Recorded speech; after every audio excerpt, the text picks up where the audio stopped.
And one of the traditions that we had when I had the chance to serve as mayor there is that we wanted to foster positive lifestyle choices and encourage some physical activity.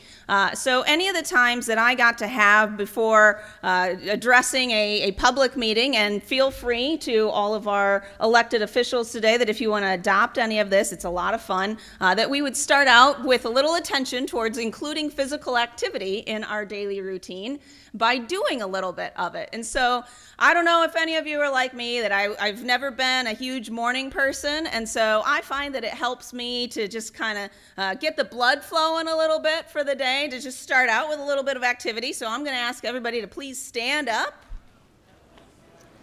Oh, I'm hearing groans already. Oh no, what is this? What is happening right now? This is great. This is great. You can imagine the first city council meeting that we started out with having some physical activity. And so we're going to do just a simple one this morning. Since there's not a ton of room, I'm going to ask you to just stick your arms straight up in the air like this, and we're going to do some quick little arm circles. And as we're doing this, I will give you the public service announcement that I would share, that experts recommend if you include around 30 minutes of physical activity in your daily routine, it greatly reduces your risk towards chronic disease. And the management of chronic disease makes up over 80% of our healthcare spending every year. So I try to encourage some attention towards this by doing some activity. Plus, it's fun, right? Ish. Okay. You can go ahead and put your arms down. Thank you very much for indulging me. You can give yourselves a round of applause. All right. Excellent. And you've now gotten like one of your 30 minutes in today. So you're well on your way of getting some of your physical activity requirements in.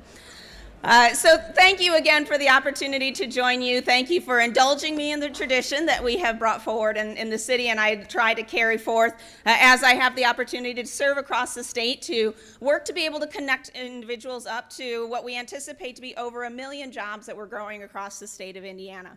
And it has been a complete blessing and privilege to be a part of Governor Holcomb's team as we're working to take Indiana to the next level and to ensure that we are growing the opportunities, growing our communities, and connecting Hoosiers up to all of these great opportunities across the state. But today really is more about celebrating the tremendous opportunities that you have before you here today. And that as was mentioned before, I've had the opportunity to study a little bit further, and I'm actually have become more of a student of history. And one of the things that I do as a student of history is that I am I subscribe to this email list that every day I get an email on the American Patriots Daily Almanac. And I just thought it would be kind of fun to share a little bit with you as we think about some of the pieces that the Key Club will be pursuing today, some of the lessons overall, and tying that back to pieces in history, and particularly as we think about what happened today in history a number of years ago. And today's message was about that in April of 1910, Theodore Roosevelt gave a speech in Paris in which he reflected on patriotism in a world that was just beginning to resemble what we today might call a global village. And a century later, his words are really worth pondering. And it says his words were, "I believe that a man must be a good patriot before he can be, and as the only possible way of being, a good citizen of the world.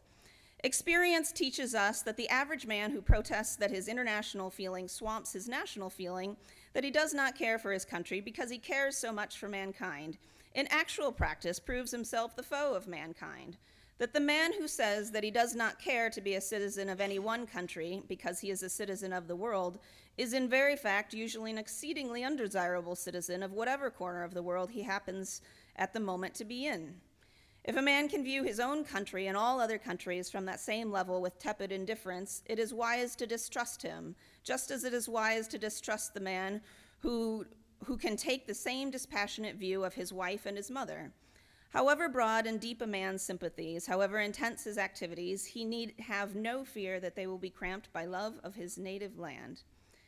Now this does not mean in the least that a man should not wish to do good outside of his native land. On the contrary, just as I think that the man who loves his family is more apt to be a good neighbor than the man who does not, so I think that the most useful member of the family of nations is normally a strongly patriotic nation. And I just thought, as I was reading that this morning, that it's fascinating to think back on those words and what they mean to us today, and especially that those words were said on this date that we are all gathered here today, but in 1910, so 109 years ago. So just really fascinating to think about what that means in our history and what does that mean to us today overall. And thinking about that patriotism, I thought that actually those who can tell the story a little bit better than I might be able to are these young men and women over here who are going to be serving in some extraordinary capacities today, that I just thought I would ask you to share a few thoughts with me. And I'm going to start out with some questions here. And curious of how many of you are going to be shadowing a city elected official today. So I know we had the mayor who was mentioned here. Do we have any other elected officials who are going to be serving in that capacity? Any city council members? If you could stand up, please. So any elected folks? Okay. Clerk treasurer, that's, all right. The mayor? Excellent. Any other elected positions that I missed? Okay. How many of you are going to be serving in an appointed position?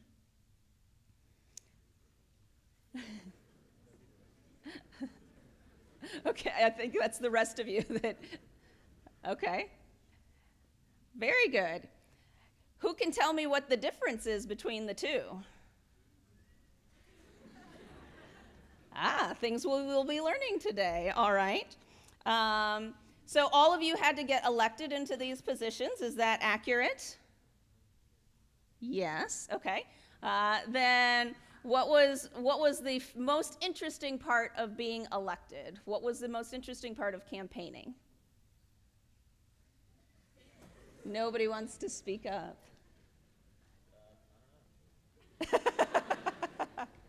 Was it hard? Yeah, it was pretty stressful. Yeah? I talked about it in my speech. All right. Well, then I don't want to then steal your thunder here earlier.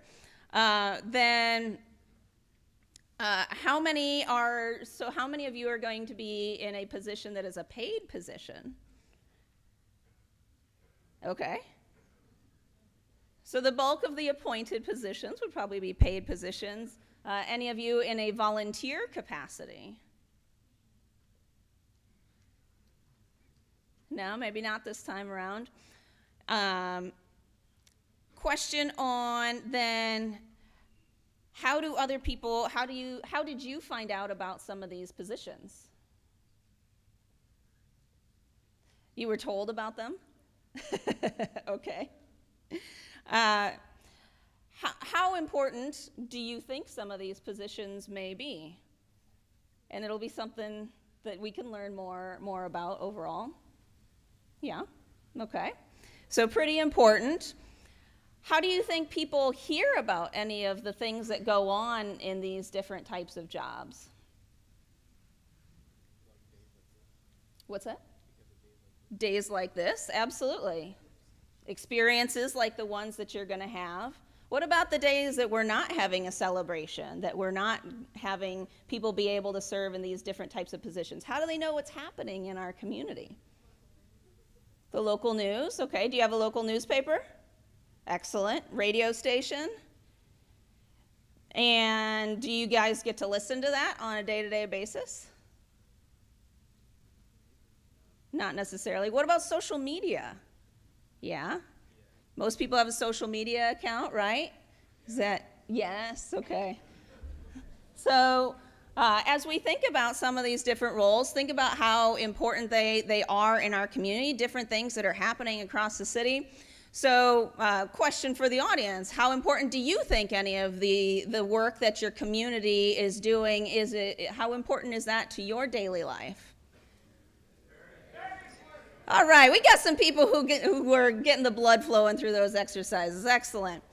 So it's very important. But as we know, more and more people are paying attention to a whole lot of different things that are going on. And yet in our community, it's critical for us to understand, you know, how's the trash getting picked up? How are we making sure that the roads are going to be paved? How are we ensuring that the streets are safe, that we're having the greatest opportunity for people to be safe to live their lives in Logansport and across the state of Indiana? All of that is critical to having engagement from our citizens at all different levels, whether it's understanding what's happening in the paid positions and the appointed individuals who are serving in those capacities because they've been selected by some of the elected leaders, to also engaging with those elected leaders, being a part of the decision-making process. And as we think back to some of those words from President Roosevelt in 1910, where he talks about the importance of being a good citizen and caring not only about your community, but the global community, to be the best citizen, to ensure that you're carrying out the greatest level of patriotism which you can overall. And I bring up the question around how do you engage with these areas? How do you know about all of it? Because like I said, there's a lot of different things that people are paying attention to, but there's an opportunity for each and every one of you to be able to share some of those stories, to engage through things like social media, to be able to share with your friends as to what you see happening. Talk about the things that are good going on in your community, that oftentimes we see so much negativity that's in the world and in the news, but there's a tremendous amount of really positive things happening. And you can, on a daily basis, be a key communicator with so many others and be a leader in this community by sharing those different things that you see happening. And when you engage with these kinds of positions, with the mayor, with the city council, the clerk treasurer, the city engineer, or the street superintendent, or the park superintendent, then you get to learn more about all the really tremendously good things that are happening that you may not necessarily see on a day-to-day basis, but are so important for being a part of making Logansport the best community that it can be, and making it a place where people want to come live, play, learn, do business, and raise their families. So each and every one of you are a key part of that success overall. And so ultimately, as we think about all of these different things, I would like to just pose a question to you that not only is this all important for being able to support the community overall, but just something to ponder as well, that we started out with a little bit of fun with our activity this morning. So that my question to you would be that on a scale of 1 to the 4th of July, how much fun do you think all of these things can also be as well? That it's pretty, that's right, excellent. Lots of fun. That it's fascinating to be able to see the incredible gifts that people have across the community by being a part of these different types of positions and being engaged, and the passion that they have for one another, and really the commitment that neighbors have to one another across the community by being engaged in these kinds of spaces. So I will close by saying I am tremendously proud of each and every one of you for wanting to serve in these capacities, for the time that you give to being a part of Key Club, not only through the Good Government Day and the experience that you're going to have, but all of the tremendous gifts that you give to the community, caring for your fellow citizens, for your classmates in so many different ways, and for their families as well. And I look forward to the opportunity to hopefully seeing some of the stories of things of today and further, and hopefully having everyone in the audience here either continue to engage with the Key Club or sharing some of the stories that you see happening across the community as a way of continuing the tradition of excellence and the tradition of awesomeness that I think that you also have here in Logansport. So thank you all very much for your service. Thank you for the opportunity to join you here today, and best wishes on enjoying the Good Government Day. Thank you.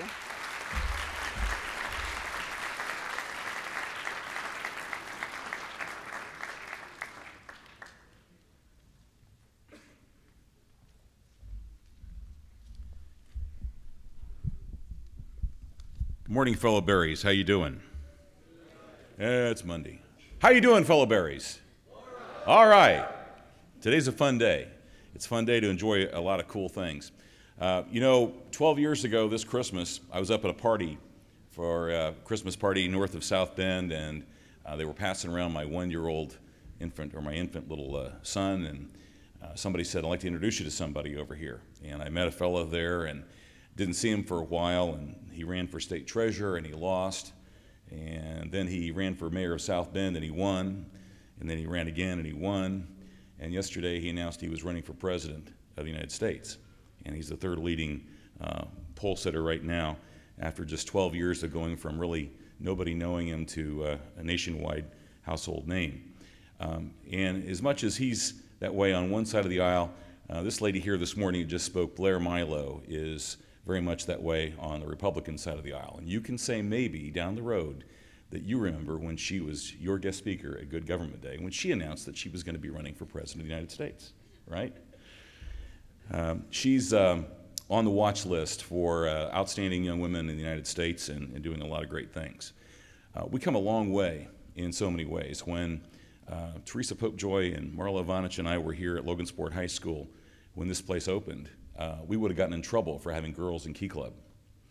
Today we have a president of the Key Club who is a girl, and that's how far we've come.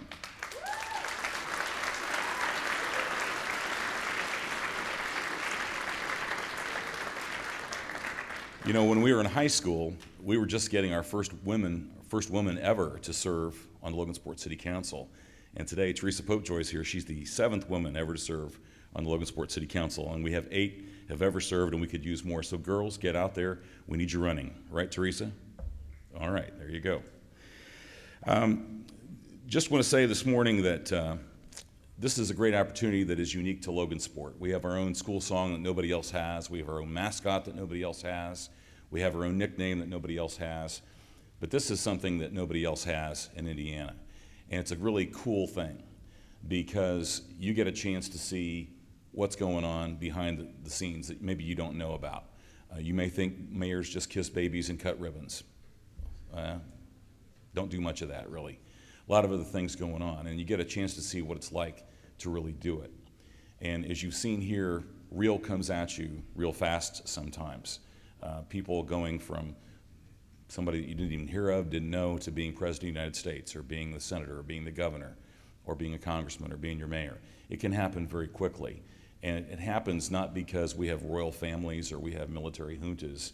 It happens because there are people sitting out here today that are going to lead this city, they're going to lead the state, they're going to lead the county, and lead even the nation. So we're lucky today to have one of those people who's stepping forward to take part in this and to learn a little bit more about what's going on. And he's your guy. He's your Logansport guy. But I also want to congratulate the people who didn't run tonight, that you had the courage to put your name forward, to put your name on a ballot, and to put your heart on the line and say, hey, I'd like to seek this office, and I want to be representing you. It takes guts to do that. It takes guts to do that. Even if you don't win, you tried, and that's important. So I'm going to ask now that Anthony Rodriguez come forward.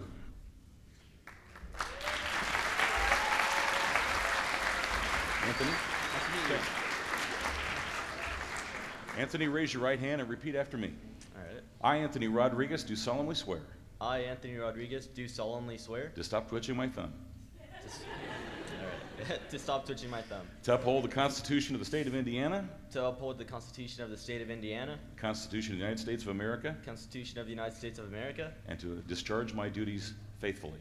and to discharge my duties faithfully. So help me God. So help me God. Congratulations, Mayor Rodriguez. Thank you.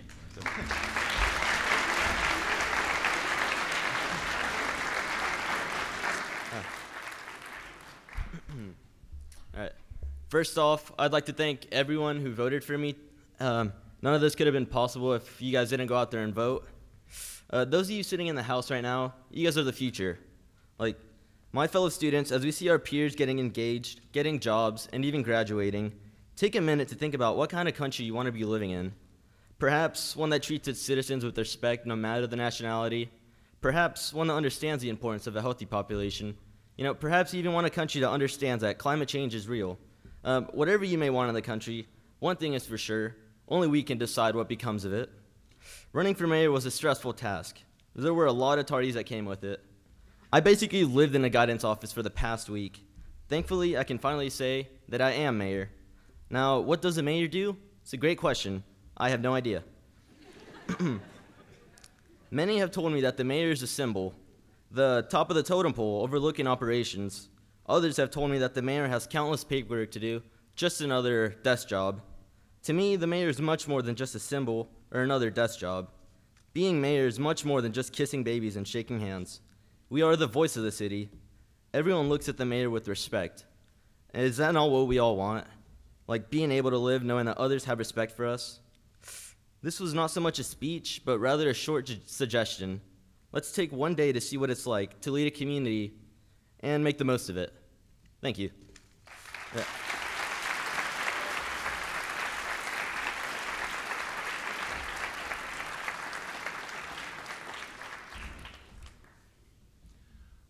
We're going to take one departure from our normal routine, and we have somebody here this morning where is Sophia Rosie at? Where's she at? Sophia Rosie recently sang the Star Spangled Banner at the state basketball finals in Indianapolis at not Lucas Oil Stadium, but Bankers Life Fieldhouse. And that's something that's a really commendable achievement. And because of that, we're going to name her the Citizen of the Week this week, Sophia Rosie. So congratulations. All right.